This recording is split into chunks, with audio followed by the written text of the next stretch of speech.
Iran supreme leader 86 ఏళ్ల Ayatollah Ali Khamenei తర్వాత ఎవరు?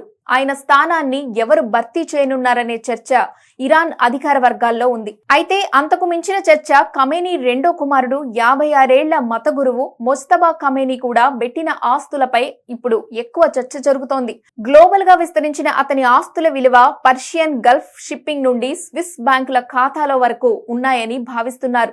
2019లో అతనిపై అమెరికా ఆంక్షలు విధించినప్పటికీ ఈ సంస్థల నెట్వర్క్ మొత్తం కలిసి ఖమేనీకి నిధులను బిలియన్ల డాలర్లను పాశ్చాత్య మార్కెట్లోకి మళ్లించారు.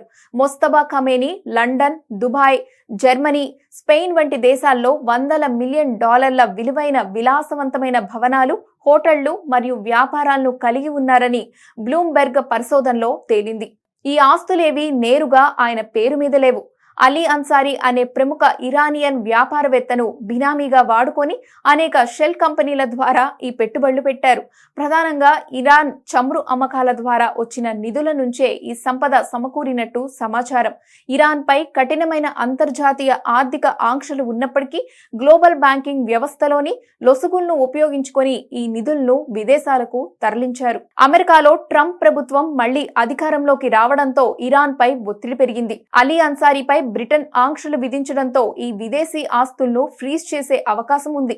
మరోవైపు ఇరాన్లో ఆర్థిక సంక్షోభం, ద్రవ్యోల్బణం వల్ల ప్రజలు ఇబ్బంది పడుతుంటే పాలకుల కుటుంబం ఇలా కోట్లాది రూపాయల సంపదను విదేశాల్లో దాచుకోవడంపై ఇరాన్ ప్రజల్లో తీవ్ర ఆగ్రహం వ్యక్తమవుతోంది.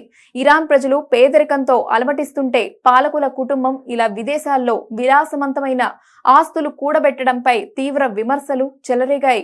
ఇరాన్ ప్రభుత్వం తమను తాము సామాన్య భక్తులుగా చెప్పుకున్నా లోపల జరుగుతున్నది వేరని తాజా నివేదిక చెబుతోంది.